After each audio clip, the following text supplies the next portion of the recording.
Assalamualaikum warahmatullahi wabarakatuh. Nama saya Kris Bayani, NIM 190502200.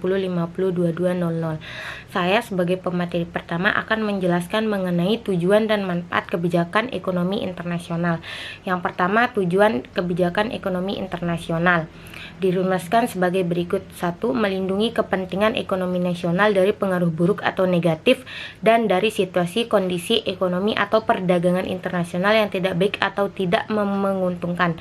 Yang kedua, melindungi kepentingan industri di dalam negeri. Yang ketiga, melindungi lapangan kerja atau employment. Yang keempat, menjaga keseimbangan dan stabilitas balance of payment atau neraca pembayaran internasional. Yang kelima, menjaga tingkat pertumbuhan ekonomi yang cukup tinggi dan stabil. Yang keenam, menjaga stabilitas nilai kurs atau valuta asing. Yang kedua, manfaat kebijakan ekonomi internasional.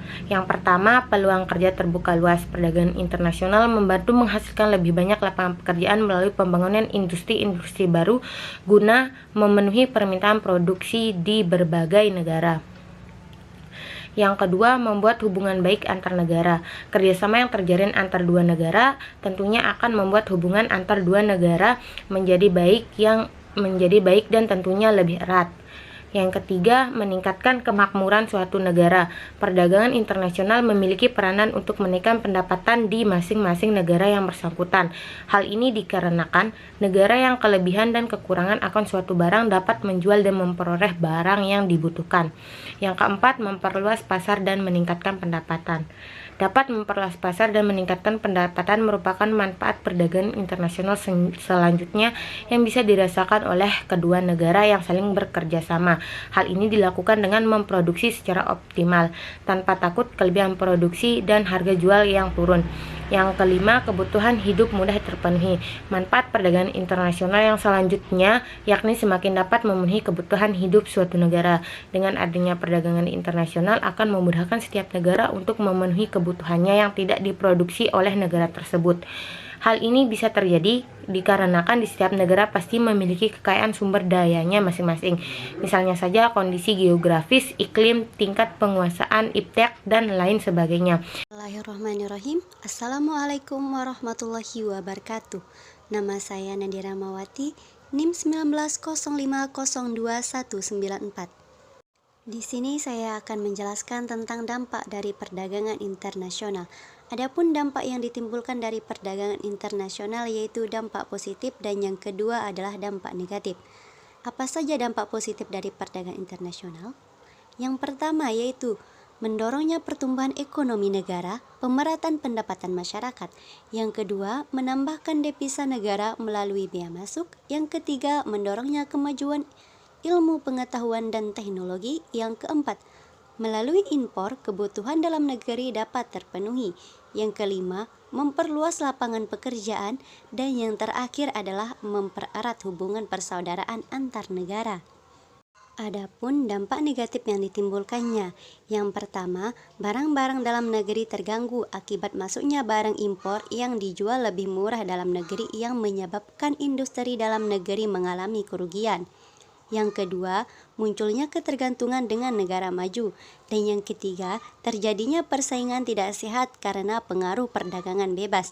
Dan yang terakhir, bila tidak mampu bersaing, maka pertumbuhan perekonomian negara akan semakin rendah dan bertambahnya pengangguran dalam negeri. Bismillahirrahmanirrahim. Assalamualaikum warahmatullahi wabarakatuh. Nama saya Reza Vini Zainuddin, NIM 190502198. Di sini saya akan menjelaskan mengenai kebijakan ekspor. Yang pertama, pengertian kebijakan ekspor. Kebijakan ekspor atau larangan ekspor adalah kebijakan suatu negara untuk melarang ekspor barang-barang tertentu ke luar negeri. Yang kedua, contoh kebijakan ekspor. Contoh alasan ekonomi antara lain adalah larangan ekspor karena ingin mendorong perkembangan industri lokal. Dan yang ketiga, kebijakan perdagangan internasional di bidang ekspor dibagi menjadi 5, yaitu yang pertama diskriminasi harga, Yang kedua, pemberian premi. Yang ketiga, dumping. Yang keempat, politik dagang bebas. Dan yang terakhir, larangan ekspor. Bismillahirrahmanirrahim. Assalamualaikum warahmatullahi wabarakatuh. Nama saya Oliana, NIM 190502206. Di sini saya sebagai pemateri keempat akan menjelaskan tentang kebijakan impor. Dan yang pertama, pengertian dari kebijakan impor. Kebijakan impor yaitu kebijakan yang membatasi komoditi barang yang akan diimpor dengan tujuan untuk melindungi produk dalam negeri. Sedangkan yang dimaksud pembatasan atau impor kuota merupakan pembatasan secara langsung atas jumlah barang yang boleh diimpor. Pembatasan ini biasanya diberlakukan dengan memberikan lisensi kepada beberapa kelompok individu atau perusahaan. Dan yang kedua yaitu kebijakan perdagangan internasional di bidang impor. Seperti halnya ekspor, ada beberapa kebijakan yang diterapkan. Namun secara garis besar, kebijakan ini dilakukan demi melindungi perusahaan-perusahaan yang ada dalam negeri. Berikut ini beberapa jenis kebijakan perdagangan internasional di bidang impor antara lain. Ada kuota, tarif, subsidi, dan yang terakhir yaitu larangan impor. Assalamualaikum warahmatullahi wabarakatuh. Nama saya Azim Sulistia Husni Ahadi, NIM 190502190. Saya akan melanjutkan materi terakhir yang kebijakan perdagangan internasional lainnya.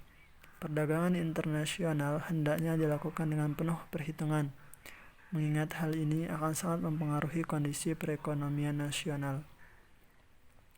Kebijakan perdagangan internasional yang biasanya dilakukan pemerintah adalah tarif atau biaya masuk, kuota, larangan ekspor, larangan impor, subsidi, politik dumping, dan diskriminasi harga. Penetapan tarif atau biaya masuk. Tarif atau biaya masuk dikenakan pada barang impor.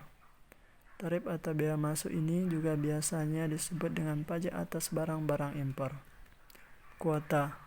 Kuota merupakan salah satu cara melakukan proteksi yang sifatnya non-tarif. Kuota adalah suatu kebijaksanaan untuk membatasi jumlah maksimum yang dapat diimpor. Subsidi. Apa alasan pemerintah memberikan subsidi dalam perdagangan internasional? Agar produk di dalam negeri dapat ditingkatkan, maka pemerintah memberikan subsidi kepada produsen. Misalnya, di pasar dalam negeri terdapat produk elektronik buatan dalam negeri dan buatan luar negeri.